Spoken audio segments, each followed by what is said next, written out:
I got you. Okay. It wasn't a situation where it was everything it was cracked up to be. Good afternoon, everybody, and welcome to this webinar. Bill is on with me. We were actually just talking about where he was living. He lived in an area near me, so wasn't as what it was cracked up to be. But welcome, everybody. We're glad to have you here. We are talking today about scaling process and profits and process. The two go hand in hand, and we have Bill on the call today. Thank you, Bill. Nice to have you here. Thank you so much for having me. Yeah. I see we already have quite a few people here. We are so glad that you're here. What I always like to do is just ask you guys as you come in to put your name in the chat. Tell me who you are. Tell me your company, your role. And I would really like to hear what you're looking to get out of this webinar. I mean, you have an idea of what it's going to be about, but if there's anything specific that's top of mind for you, I'd love to hear that. It always helps us to guide the discussion. So yeah, I'll give you guys a minute or so to put in that information. See Eddie's first. Eddie, welcome. Elite Roofing and Gutters. Great to have you here, Eddie.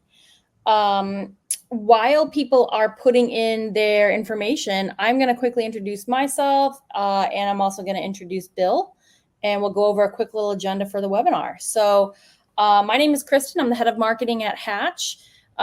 Quick little thing about Hatch. We are AI CSRs across SMS, email, and live call.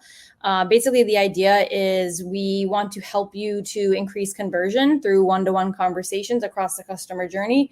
Do that without all of the time and money and Zapier integrations that requires, so that you can standardize your processes and scale. So that's a little bit about me. Bill, I would love to have you just kind of introduce yourself and tell us, we're going to be talking a lot about LB Capital, but why don't you give us a quick little rundown? Yeah, sure. Thanks so much once again for having me today. Obviously, Bill Rossell, and I'm the CEO of LB Capital. I like to say my first job is being a father. I have 3 kids that range 23, 18, and 9-year-old going on 21, with the youngest daughter always giving flack. We have a bunch of different companies in the LB Capital family, from the roofing companies that we have, Planet Roof, Lee's Roofing out in Fresno, Planet in Pittsburgh, Roofing Pups in Maryland, Roof Hounds out in Utah, Salty Dog down in South Carolina, plus a coaching and consulting group for Service Titan, as well as, we run a conference called Roof Conference. We do a lot of different things. But ultimately what we do is we help businesses grow and scale. And we like to say in a lot of ways that we are in the human capital business, and we are a sales and technology company that focuses on roofing. And so for our process, we work a lot of speed to lead. And everything that we try to do is how do you get to that customer faster than anybody else? And so we've had, I'm a digital marketer by trade. I was, with a company called One SEO for a long period of time. In 2022, that company got sold to private equity. And then from there, I went and worked with Tommy Mello at his Home Service Freedom Group for a while. And then Lance called me back and said, "Hey, I'd like for you to come and be my CEO." Talked to Tommy about it, and we all had some conversations. And, here I am. We've had 2 exits on 2 different companies in the last 18 to 24 months. And so we work real hard at trying to do 4 things, and the 4 things that we focus on is how do we sell better?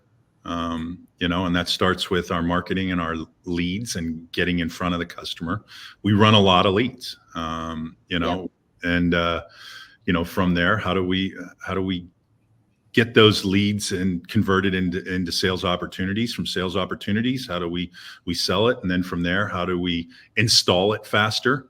And then how do we coach and collaborate on those? Those are our 4 C's that we focus on. So, we have a bunch of different companies, and what we're doing is trying to help our partners to be better in the workplace. Yeah, love it. Well, great to have you here, Bill. I'm excited to talk strategy with you. I'm gonna call out a few people here. I really appreciate you guys being here. We've got Michael, Brianna, Matthew, Paige, James, Sean, Michelle. Really great to have you guys here. Feel free. We're gonna talk a few different aspects of marketing and sales and strategy and scaling. But do feel free to put your questions in the chat. If they are something that we want to address as we're talking, we'll incorporate that right into the discussion. Otherwise, we will answer your questions at the end. Quick little mini agenda. We're kind of going to go on, we're going to focus on 3 areas. So we're going to talk a little bit about scaling in general, business processes, operations. Then we're going to kind of zoom in a little bit more on the sales and marketing piece. I know Bill is really also passionate about the AI part of that. And then we're probably going to zoom a little bit back out more toward the kind of professional development side. What can you do? How can you have an impact on your team, whether you are a marketing leader or maybe you're an individual contributor, maybe you're at the director level. So we're going to talk about that as well.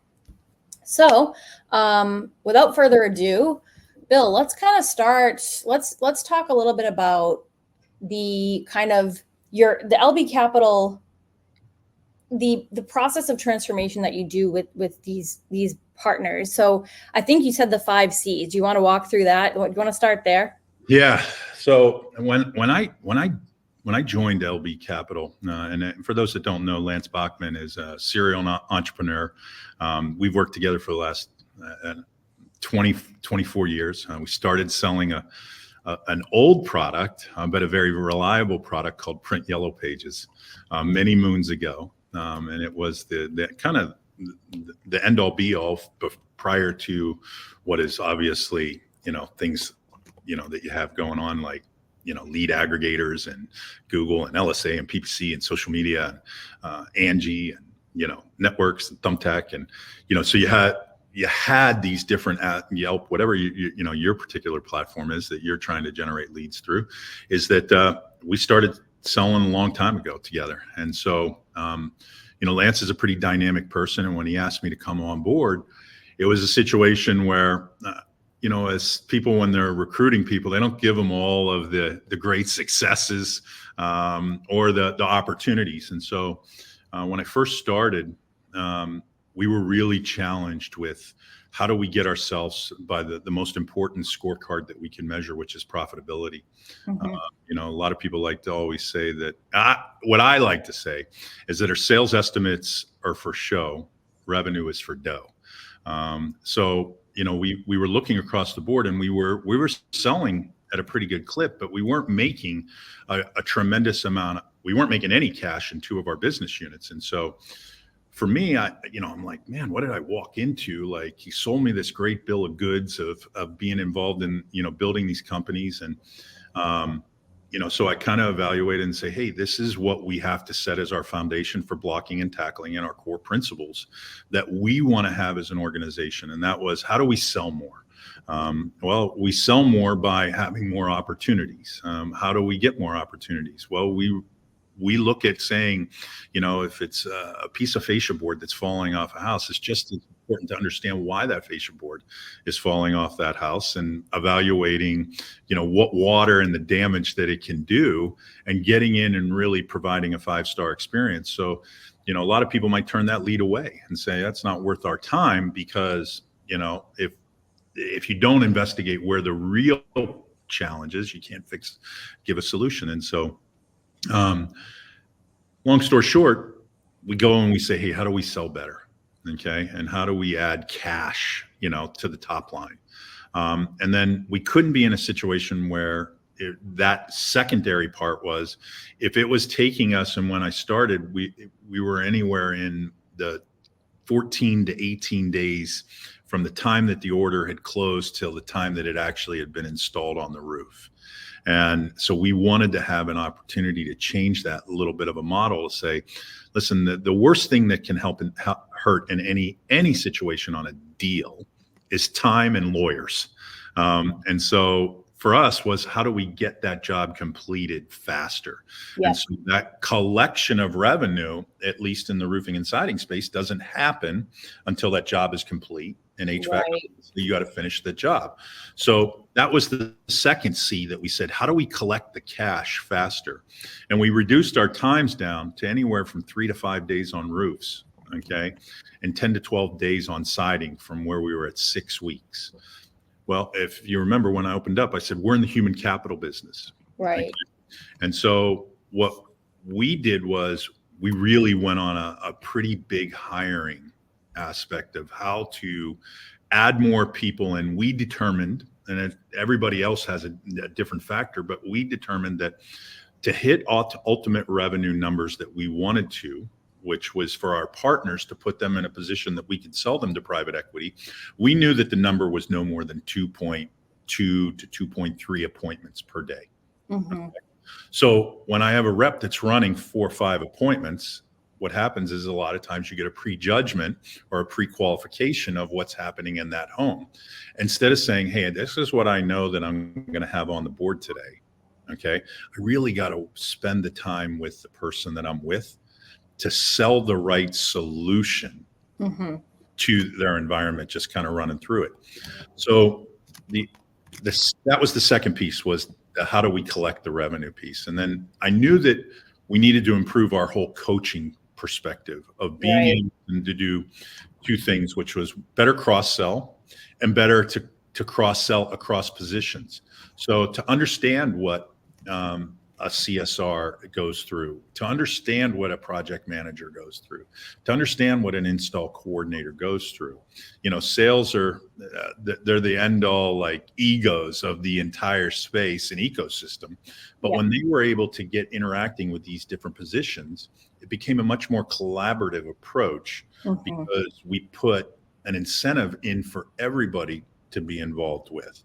And I can talk about that in a little bit. But then the last part was, how do we really go about coaching and understanding the different tools that we have to better coach our people as far as where their deficiencies and improvement opportunities are, as well as coach to what they were doing well, and utilize those different tools that are out there, whether you're on Sales Pro, whether you're on Rillo, whether you're on CXC, whatever the measurement that you're utilizing from a sales coaching side of things, that you put yourself in the best possible position to understand how is that rep doing in the home, to better coach them up, and then to showcase where people are doing well.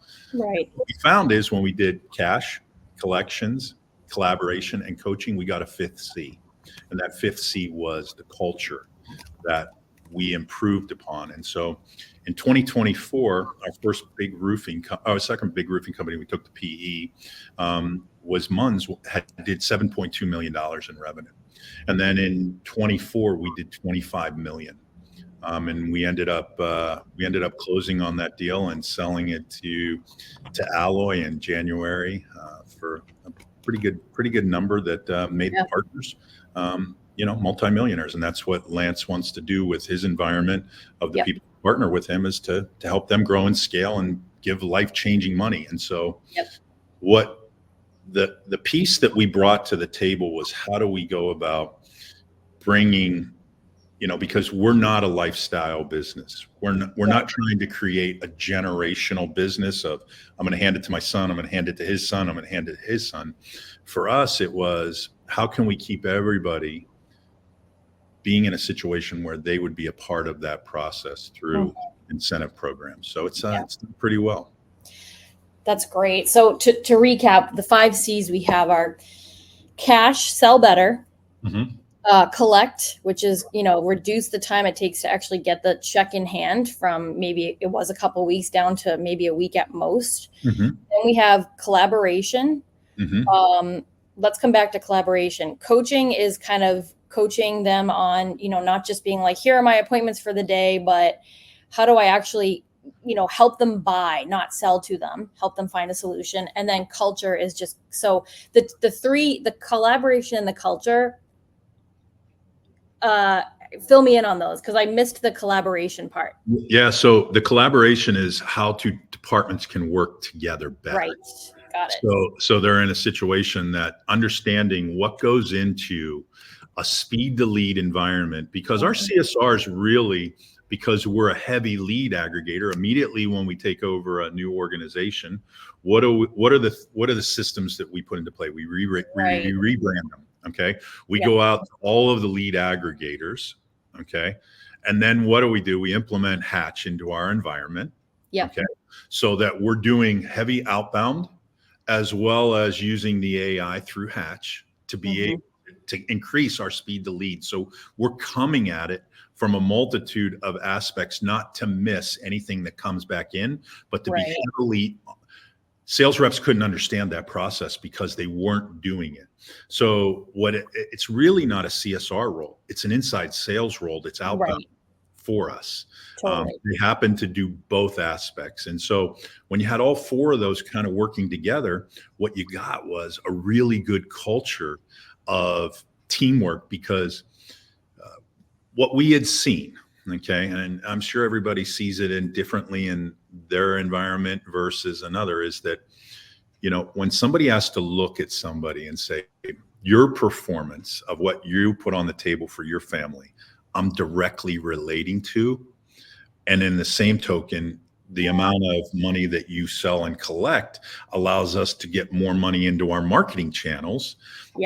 We have a cross section and pollination of sales, marketing, everybody working into that overall growth funnel to help us to scale very, very fast. Yep. Okay. That makes sense. So that's your framework of how you help these businesses to scale. And like you said, it's not like hey, become this generational business. It's like build it up so that you can sell it. So it's, it's the scaling is the biggest part. So I guess we'll move into like the Hatch and the sales and marketing part. But my last question on sort of the scaling part is, are there common, maybe you've already kind of gone over this, but are there common like operational inefficiencies that you see right off the bat? Like how can you kind of evaluate right off the bat if they're going to be a good fit for you? As far as the partner goes? Yeah. Yeah. So, one of and we've refined the process over the course of time as far as what we're looking at. And,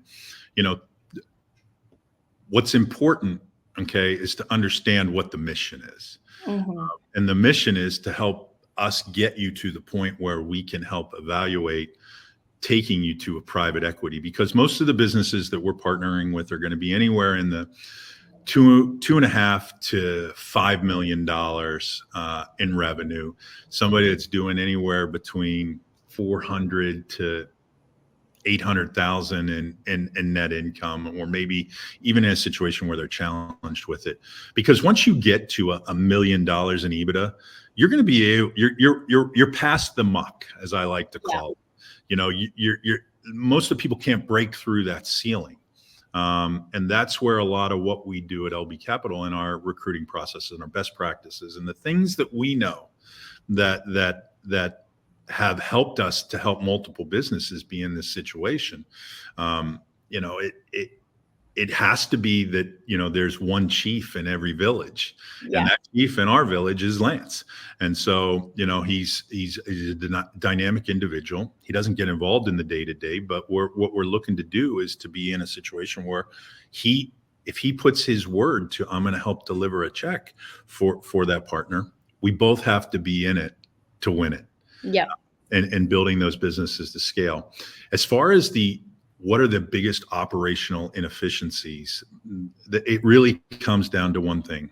Does everybody in the organization understand that we are a selling organization?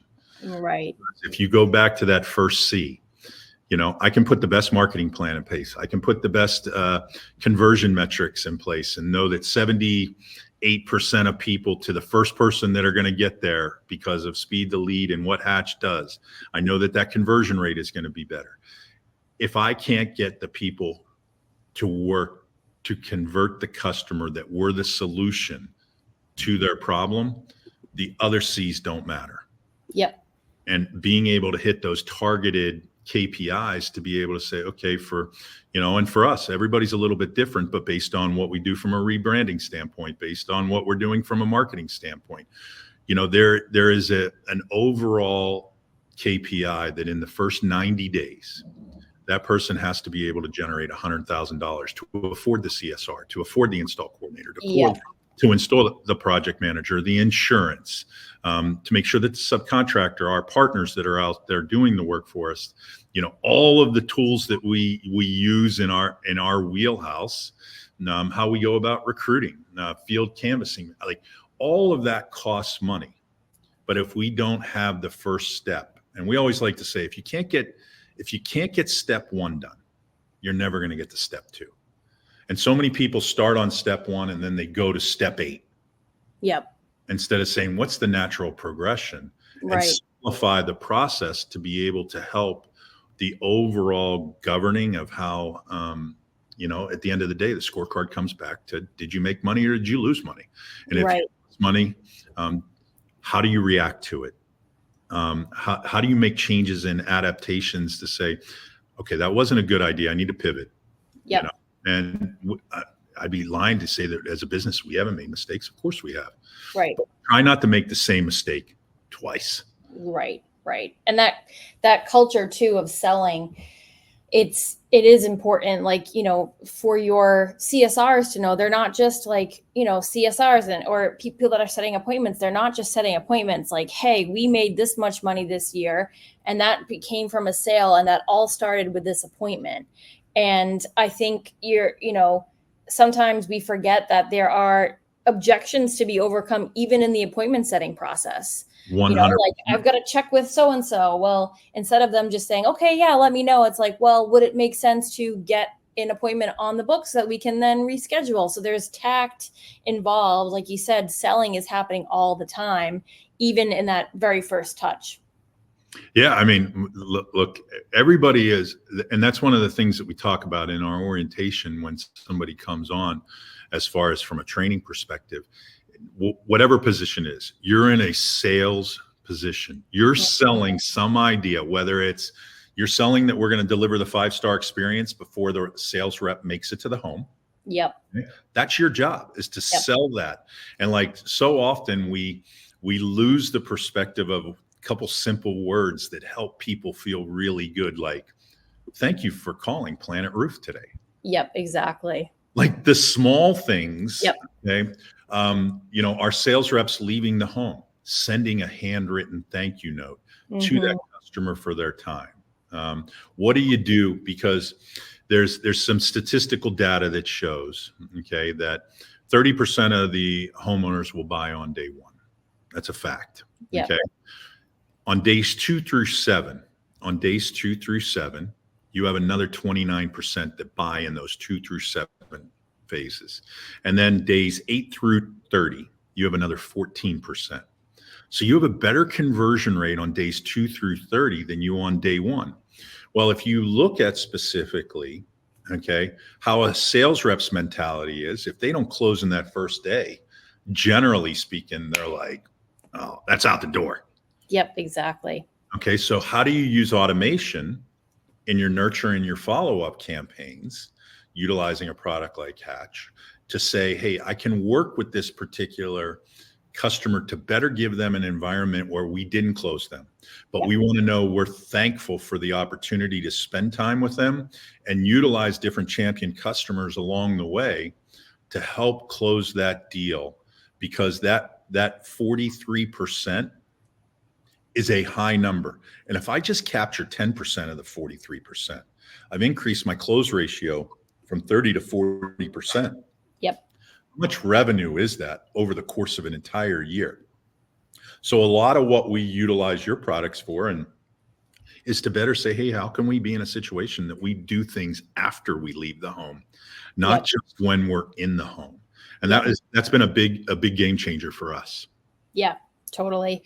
Yeah, that is always a huge pain point for people, is that estimate follow-up. And I know people can be hesitant because they don't want to just use automation, but when you use automation the right way, with Hatch, for example, we you build out the framework of what the experience is that you want the customer to have, and then you plug that into your automation so that the automation is creating that experience. So it's doing the outreach, it's saying, hey, how was your visit? Do you have any feedback on the visit? And then when the customer responds, you can continue with that kind of genuine conversation.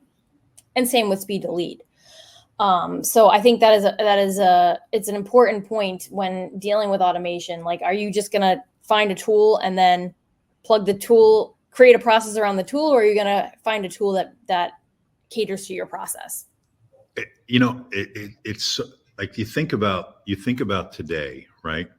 And I look at things like whether you're a Gemini person, whether you're a Chat GPT person, like being able to use automation to make yourself look a lot smarter. Okay. I like to say I'm the dumb guy in the room, but there's tools out there. If you use the tools, you become way more intelligent, and that's the part that what is the challenge to coaching is to say, hey, let's have conversations about how you're doing this particular follow-up, not as a knock, but as a pro to say, let me show you how we can be better together, because Right. ultimately, and that's one of the things that we really worked on from our standpoint. And a dear colleague of mine by the name of Keith Mercurio, who was a lead trainer at Nexstar for a number of years, he has a saying, and this saying is, a bad one-on-one is better than no one-on-one. And so to be able to sit down and have that monthly, let's review, not, hey, let me put my arm around you when I know you're having a bad day, but let's sit down and have an open line of discussion and dialogue, as that one of those 4 C's is to say, I really want to coach to be able to help you to be better. And if you don't have that dedicated time on the calendar with the teams that are either reporting to you, like I look at, like I'm at the bottom of the funnel. I can only really affect 4 people, even though that we have, 175 people throughout our different organizations. My circle of influence is really small. Yeah. Okay. And as the farther that, as I say, you go up the chain, because who's the top? The customer, right? Yep. And then the employee that's facing the customer, whether that be an install coordinator, whether it be a project manager, whether it be a sales rep, their influence on the amount of people that they come in contact with on a weekly, monthly basis is so much greater than mine. But what I have to do is to say, how do I remove the obstacles that they're challenged with in their environment that makes them more efficient and effective? Right. And that's really where automations can come into play. Yeah. Yeah. It's like, there's 2 parts of it. It's like acknowledging what they're doing really well, and then partnering with them to scale what they're doing really well.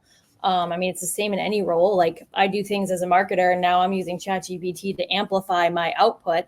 And then also, where are some of the bottlenecks where, this is something that we can improve using automation. So, I mean, you have to constantly A/B test anything you do. yeah. Does this work better than this?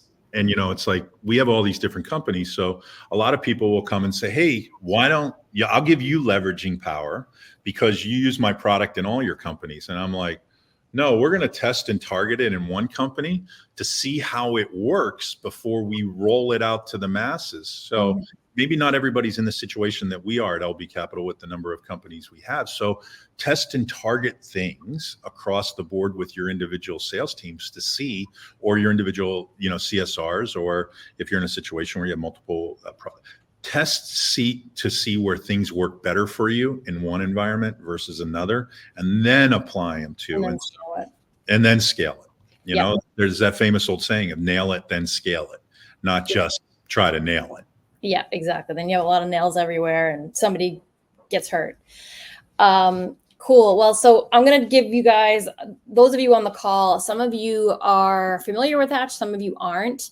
I'm going to give you a quick little rundown of how Hatch works. Bill has mentioned speed to lead, and we've talked about estimate follow-up. So I'm going to give you guys a quick little rundown of how that works.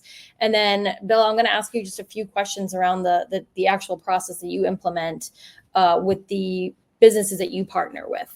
Okay. So speed to lead and estimate follow-up. So Hatch integrates with your lead sources and your CRM. And those integrations are really key for two reasons, because now you can create triggers across your customer journey, to Bill's point, to being able to outreach the customer at the right time with the right messaging. So when Hatch is integrated with your lead sources, Hatch can detect right away when a lead has filled out a form, let's say on Angie or even on your website. And then you can automate a campaign that says, hey, thanks for filling out your form, within a second. I think it's like 5 seconds or something, but it's pretty automatic. And that outreach messaging goes out, very intentional, very specific, and it fires until the person responds. It's not like a hey, but it's like a text and an email on day one, and maybe you add in a phone call, and then another text on day two. Maybe you skip a day and then you reach out. So you're continually following up tastefully until they respond. And then with estimate follow-up, it's similar. So this is where the CRM integration comes in. You can create triggers based on any data point in your CRM. So estimate follow-up is just one of them, but it is one of the most powerful. So let's say it's, in your CRM, the disposition is they've gotten their estimate, and you wait one day, maybe 2 days, and then you say, hey, how did your estimate go? Did your technician tell you, give you all of your options? You can take that approach, or there's the more direct approach. Hey, did you have any questions on the quote we left? And again, it's the same concept where it's a sequenced outreach, so that it is continuing to outreach. And then that way, Hatch is doing all the chasing. You're not having to chase. You're not having to hunt people down. You're not having to write messages. You control the messaging because you set those up. And then people, once they respond, then you can jump in. And then the third point I'll make is that the AI, so that was all sort of the automation layer of Hatch. The AI layer comes in when somebody does respond to one of those outreach campaigns. You now have an AI agent that is an expert in your business and trained per the scripts that you give it, that will handle that initial conversation. So that way, your AI agent is doing the qualifying and asking those same questions that the CSRs are typically asking all day long, answering the questions. And now your humans are freed up to do those interactions that require more skill and more tact and are really helping to sort of close. So that's kind of like the quick version.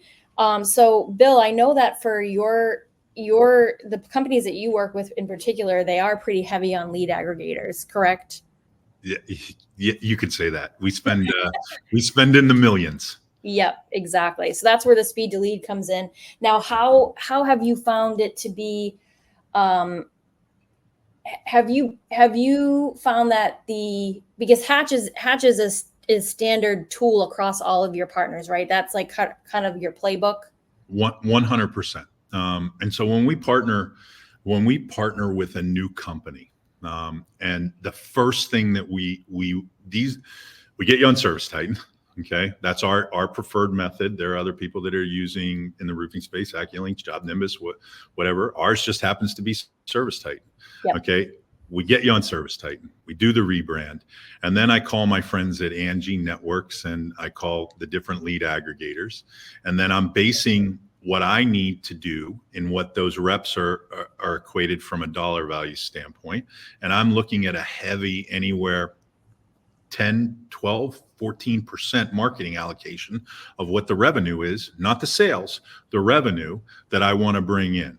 Okay. And setting up my budgetary number based upon the number of reps I have. So when I go out to that, all right, we would typically, we were running anywhere from a 12 to 14%. We call it a book rate. Some people call it a set rate. You can call it whatever. Did I get to the home? Okay. And we used to do it very manually. We pound the phones, we send text messages, and then I was made the recommendation to speak to the team at Hatch. Well, we've incrementally increased ourselves into the 22, 24, 28% numbers because we use not just automations, but it's combined with what we're doing across the board. So our revenue has significantly increased because of utilizing automation and Hatch and what it has to offer, as well as combined with live agents working together. So we take a systematic approach that on the outbounding side, we don't want to miss anything. And we want to Because we look at it and say, if we don't land the lead, somebody else is. Yep. So how do we get to the point where we are almost obtrusive into that person's visibility because they took that opportunity to reach out through that aggregator or through that website form or from whatever method that they would instant messaging, however it can be, that we want to do everything that we can to get back in. So we've seen higher set rates across the board. And what does that instantly mean? If I'm running 10% more appointments than I was running just doing it myself, my return on investment is blown out the water. Yep. It's not even in the mix of, I can't think of operating a business without it. Yeah. And not only are you increasing set rates so that you're having more appointments, but that gap where if sales reps weren't closing in the home, they were just saying, it's done. But now they also have the automation that's following up on that appointment. So now you're also increasing your close rate. So your numbers are even higher. Yeah. What's better is what's actually a follow-up to that is that the average revenue went up as well on each of the sales. Yeah. Because we were able to better qualify what we were walking into. Right. Versus being in a situation of kind of in some ways just trying to run appointments and not gaining all the information. So, utilizing it over the period of time, it's been such a great investment for us because we want to grow and scale. It's a key component. It is one that I wouldn't have in our mix. And, for us, it's turned out to be a great decision. Yeah. And you make a great point about better qualifying these appointments. We have these AI CSRs, especially the appointment setting AI bots. I mean, you basically give them a script and you say, here's all the information I want you to collect. Here's what I want you to say. It'll handle objections just naturally. It's pretty good at that anyway, but you can kind of customize it. But I agree with you in that humans are just humans. It takes them a while to ramp up, just to remember things. You give an AI, you build your bot's brain and it's there. It's literally it was, people are like, I wasn't born yesterday. Your AI, if it was born yesterday, it actually knows everything and it doesn't forget. And it doesn't, you'll monitor conversations and make tweaks, but you only have to tell it once. So I think it is really important too, in just being able to collect all of the information. And then now your sales reps know what they're going into because they can see the conversation log in Service Titan, and they don't have to worry about maybe some of that information getting lost in translation, maybe because it was a new CSR. And that's not to say that there's no human CSRs, but having the AI do that basic foundational conversation, I think it starts the whole process off right. Yeah, we have a saying around our parts that AI will never replace humans. AI will replace people that don't want to use AI. Exactly. That's a really good point. Okay. And so, you think about it. How do you use AI to say, I'm going to use Hatch AI better? It'll give you the intelligence to say, hey, I can incorporate these best practices across the board. So if it's no different, in my opinion, of trying to say, I'm going to tighten with a crescent wrench. Okay. And try to assume what the torque would be versus using a torque wrench to say, I can directly go to what I need to tighten it to. Yep. And your phrase, best practices across the board, that's the crux of it, because we know that the customer wants to get answers right away. We know that they want to be kept on track. They don't want to be forced to buy, but they don't want to have to remember to follow up on something. They want to be guided. We know that they're distracted. So they need to constant, hey, do you have any questions on that? So these are all best practices that, yes, one human alone can maybe implement 50% of the time for 50% of customers. But when you're implementing automation and AI, you can make sure that they're applied across the board. And, especially in a business or in an environment where you're scaling, that standardization and actually making it a standard and not just a benefit is really the key to the growth. So to that point, it's like the efficiencies that you have utilizing this is what helps you to run more profitable. Yep. Okay. And what we have found in the private equity companies that we are selling to is that that's the metric that they're guiding principles on. Yes, do they care about how many Google reviews you have and what kind of company you have and what, but at the end of the day, the financial due diligence is what helps, what most people fall out of LOI as far as because they can't make it because they said, oh, I'm doing $1.5 million in EBITDA. And then what ends up happening is when they come in and they do make some, they give you the examination financially to see that is everything that you're saying. What are the systems that you had to help it? Because they don't want to hand a check over to you for $25-30 million and then the business crumble. They want to know that you have the systems in place that are going to continue the business to grow. Yep. That people aren't just going to disappear when it's a situation. So how do you continue to add systems and things that'll make you more efficient across the board? Because so much gets thrown at everybody, especially the sales and the CSR teams. So much is thrown at them that takes them out of their mix, that it puts them in a position that it allows the job to be done without knowing the job's actually being done. Yeah.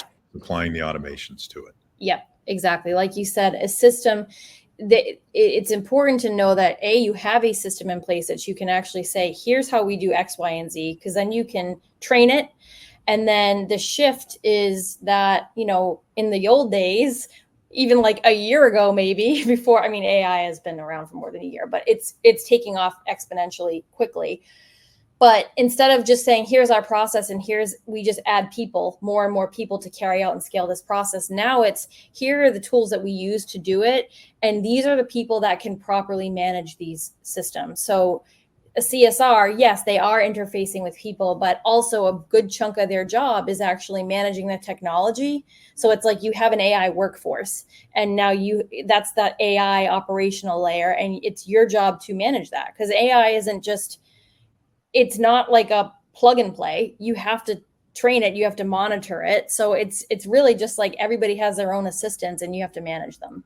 It's funny is that, if you look back 15 years ago, to say that you would need a digital marketing manager for your organization, or you would need a digital agency for your organization, people would be like, we can get by without that. But then when you had social media that came into the play, when you had social media, PPC, LSAs, lead aggregators, Yelp, you can go through your digital marketing strategy. You needed somebody to facilitate that. The next coming of it is, how do you have an AI officer or a fractional AI officer to help you manage all these different entities that you have, so that you're maximizing the capabilities of what the different softwares that are there to help you continue to be more efficient and grow and scale. Yep, absolutely.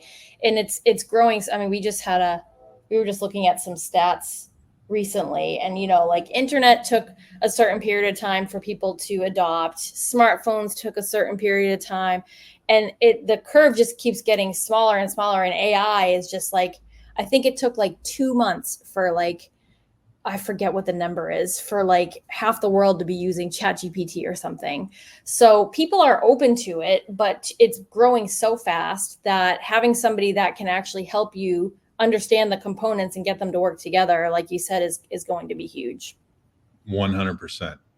And the information's there. You just have to go dig it out. Yep. Well, you have to tell it what you want, and then it comes back to you. Right. Exactly. It's an iterative process. And, the more you work with it, the input, it just goes back and forth. Absolutely. So we talked about the 5 C's. We talked about sort of the mindsets. One of the biggest operational inefficiencies is actually the mindset. Like, you need to have the whole team on board with like, everybody's rowing in the selling direction. And we talked about kind of using Hatch and automation for estimate follow-up and speed to lead, especially. What about like, for people for people that are looking to make an impact on their own, I guess, like, where am I going with this? My question for you is, how would you help somebody? So think about like a leader that's trying to implement AI on their team. What are some like tips for like helping to approach that? And then maybe we can also talk about like you as an individual, like what can you do to enable like a scaling mindset? Well, those are two different questions that I probably don't have enough time to go down the path. The first thing is I would understand. I would gather my team, okay, and the first thing that I would do is try to get an understanding of where they are as it applies to AI. Mm-hmm. Okay, how do they use it? What do they know about prompt engineering? Okay, and then whether you're on an EOS model or you're not on an EOS model, whether you have an L10 meeting or you just have a leadership meeting, what I would do is try to quantify an AI win that you had each week. Okay, and when I say quantify that, quantify it in a dollar value. Okay, hey, I'll give you one off the top of my head. Hey, I just ran all of our upcoming applicants for HVAC technicians through ChatGPT with their resumes to see who was the best qualified candidate based on a pro forma that we know that this resume did. Okay. And so what happens is that you could go and say, who's the best quality candidate based upon who you utilize as far as a pro forma, which you've built out. Okay. And you can scan through 10 resumes. Yep. Well, what did that just buy your HR manager? That bought your HR manager at uploading 10 resumes at a shot versus going and doing phone screens of about, I'm throwing something out there because of your question, but they gain 10 hours back in their week. Right. What can you do with 10 hours at your current dollar value? Talk about what you're utilizing AI for, whether it's your marketing team. How do I write better content? How do I design better ads? How's my conversion rate on my CSRs through what I'm doing with Hatch? How is that improving our dollar value? Talk about the different AI wins that somebody has and embrace it, because what will happen is they will become proficient in it. And I give you an example. We do a Mojo call every Monday through Friday. And during the course of that Mojo call, one guy said, I'm just not what was the word he used? I'm just not your technology guy. Okay. And so what we did was we went through an exercise about how to utilize technology and the platform that we use to better have sold that customer. Okay. And we walked through it together, not a walkthrough of putting him in a position of feeling that he didn't know what he was doing, but simplifying it so he would know how he's doing it. Mm-hmm. And at the end of the lesson, his words were this: yo, guys, if I can do it, anybody can do it. Mm-hmm. And if it helps me, it will definitively help you. So what ended up happening is we got an instant buy-in. Yeah. An instant buy-in by the team, because the guy that was probably the one that you wouldn't want training on AI, the way he was taken through it, he did train on what we were utilizing in the AI process by going through those simplistic steps. Right. From a scalability standpoint, the numbers don't lie. People lie about the numbers. Okay. And so often I see that, people don't really truly know where their numbers are across the board. And how the data that's flowing in to, whether it be Service Titan or whether it be some other platform, into their QuickBooks, knowing where your numbers are is going to help you with where your scalability is. Do you truly have a plan? Do you have a plan? Do you have a win the day number? Okay. Remember, if you don't get from step one, you never get to step two. Right. You have to have the perspective to be able to understand where are you going and what's the path that you're wanting to get there. I would say this. The last piece of the puzzle is, if you embrace utilizing technology to make it your friend, okay? The lead aggregators, I'm getting 8, 9, 10 to 1 returns. In some units, I have 22 to 1. Like, but that's because we have a system, not having a system to be able to say, hey, how can we really truly look? What did we put into this and what did we get out of it? I look at my campaign summary report multiple times a day to be able to say what's driving the process. Yep. Understanding where we're going. Yep. It helps us to get where we want to go. And so to have a scalability mindset is something that we focus on daily, because if you're not moving forward, you're standing still. And if you're standing still, somebody else is going to hit you on the tracks and slide you backward or run you over. So run you over. Yeah. So if you want to scale, you need to know your numbers and you need to quantify things and you need to have them basically documented or contained in a way that everybody can look at the same thing. It's as simple as that. You need to know your numbers. If you don't know your numbers, and that's your first priority, make sure you have your attribution so that you know which lead sources are performing best, and make sure you're seeing those numbers all the way through to the close. Yeah, there's a famous old saying that says, you take a goal, right? Any goal. Okay. My goal is to be prepared for the webinar today, right? Okay. And so what do? I write down what my goal is, be prepared for the webinar. Okay. And hopefully delivered a 5-star experience for your viewers. Well, what's the next thing I do? I need to write down a written path of that. You and I get on a call. We have a conversation as far as being prepared for it. We write down what we need to do. Each one of us has action item steps, right? Then what do? We share that with other individuals. Well, when you go that perspective of actually taking your goal, writing it down, and then sharing it, you increase the goal by 50% in its ability to come to fruition.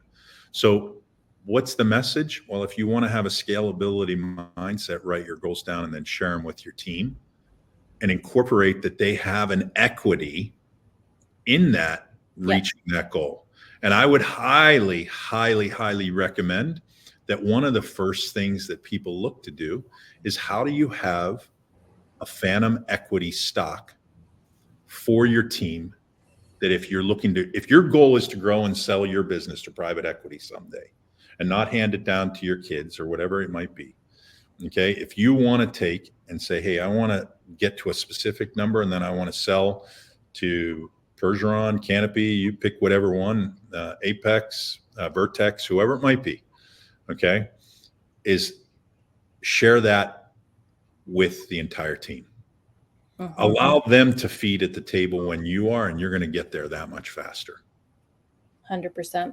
100%. I want to quickly touch on your comments about the adoption of AI, because it reminded me of two things. Two things that Hatch customers have given as feedback when it comes to using AI. So the first one is that it gives you more time to close deals. So that's selling mindset. So Zach Sinclair from Apex was explaining that with the AI bot, basically doing all of the like appointment setting and back and forth conversation and all of that building block work, their ISRs have more time. So to your point of quantifying it into like a revenue goal, that freed up about like an hour a week or 2 hours a week for their ISRs, which translated into this much time per month, which allowed them to sell about 20% more per month, even during, slow shoulder season. So that was directly tying that. It started off with a quantifiable time unit, which then translated into a revenue unit. And then another example is Chad Peterman from Peterman Brothers HVAC was explaining that AI is again, the way he said it was like, it scrubs the junk off of, it takes the junk off of our CSR plates so that they can actually create those customer experiences that matter. So there are people that just want, they just want to set their appointment and move on with their day. And that's great. Most people are like that. But then you have the customers that need that extra care and that extra attention. And so with the bot taking care of those interactions, now the humans can have those, can build the experience that really matters. So just finding ways, like you said, if it's a revenue goal where you're like, this is how it will translate to more revenue, or also a customer satisfaction goal, which obviously ties to revenue. And then I also liked what you said, basically by helping to highlight what that looks like for an individual, and if how does that impact their contribution to the company or to their own goals, like whether that's for the day, you got one person to have buy-in and that's all it took. Yeah, I mean, look, you could go on and on about the capabilities that here having an SOP, have chat write your SOPs. Exactly. Because how long would it take us to sit down and write an SOP about doing a van inspection for a CSR, before they allow and release to start the dispatching process? So like, there's so many advantages that it has. I mean, like, it doesn't just have to be on the booking side. It doesn't have to be on the nurturing side. It can be in your everyday side. Like I'll give you a perfect example. One of the big things that we do, and we have a company called Titan Pro Technologies, which is a service Titan coaching and consulting company. We want to make sure that we have a rolling agenda of communication with our clients. Well, we automated that process to pull all that information in of what transpired as far as how we went through our coaching calls. Well, that freed up, by automating that process, 10 hours a week. Yep. What's 10 hours? That's so much more time that you can have meaningful conversations with people to be able to support them, or meaningful conversations to be able to help understand what that customer's need is and how you're going to solve it versus anybody else solving it. And the more that you can do that, the better off you are. 100%. Love that. I am going to quickly launch a poll. I know we only have a couple minutes left. So this is a quick poll. If you are interested in learning more, for example, if you are not a Hatch customer and you want to learn more about using Hatch or Hatch AI, you can choose option A. If you're already a Hatch customer, but you want to get in touch with your account manager on something, or maybe you're not yet using Hatch AI, raise your hand with option A. If you are interested in getting in touch with LB Capital, if you are interested in scaling and talking about options that way, or even understanding like having an AI layer in your operations, you can choose option B. If you want both, if you want all the options, you can choose option C. So I'm going to leave that poll up. You can choose whatever option works best for you. And I want to give you guys a second to ask any questions you have. If you have any questions, please throw them in the chat. I did see a comment here from Michelle. She said she commented around quarter of and said, that is exactly how AI and CSRs are working. We are calling it human in the loop AI support. 100%, Michelle. It's AI and humans together. The businesses that are going to flourish are the ones. I love how you said it, Bill. You said AI is not going to replace humans. It's going to replace humans that don't like or don't use AI. Yes, correct. That don't want to use AI. Yes, exactly. It's humans in the loop, because AI is doing the kind of, humans are the managers, right? AI is doing the work and humans are in the loop, and they have visibility over the process. So Michelle, I'm curious if this is how you're using AI with your CSRs in general, or if you're using Hatch AI. If you're around and you can answer that, do please let us know. See if there's any other questions on here. I'm not seeing any others, but we'll give everybody another minute or so. Bill, how are you? What is today? Thursday? Do you have any plans this weekend? Yeah, I'm actually going. I've been on the road for 2 weeks, traveling from from where I just moved in Utah. I moved to Utah from Philadelphia and building a home there. Went back to Philadelphia, went to the Jersey Shore for a mastermind. From the mastermind, I went to Marco Island, Florida. From Marco Island, Florida, I'm out here in Scottsdale. It's just been so I am going to take Saturday and Sunday and decompress. Yeah. And try to make it home at some point. But I'm here in Scottsdale right now at the JW Marriott working on something, and we'll go from there. But yeah, listen, here's the last thing I would share. And I don't know how many people are still left on here, but in anything that you do, it's a partnership. And I'm very fortunate that the team that I build a relationship with our partners. So our team and our CSM and Kara, and Tim, and, all of the different members of the Hatch community, you have to build partnerships so that you don't just fire when things aren't going well. You fire when that they're going good and bad, and people will react that much more to helping solve your problems if you do the things in the good times as well as the bad. It's a partnership. Yep. Active. You got to always be on top of it and collaborating, going back and forth. And you deliver that same experience to your customers, as well as what you have an expectation, and you treat people where they are. You're going to get a lot farther. Absolutely. So yeah, I'm gonna enjoy some sun. That's what I'm gonna do. Love it. Well, Bill, really appreciate your time today. Loved the insights. For those of you on the call, we are going to send out, you'll get an automated recording sent out within about an hour. And then we'll also be sending out like a written recap with the bullet points. And that'll also have a link to the recording in there. So, Bill, it's been awesome. Really appreciate it. Hopefully you'll get some good decompression time, and we will chat soon. All right. Thanks so much, guys.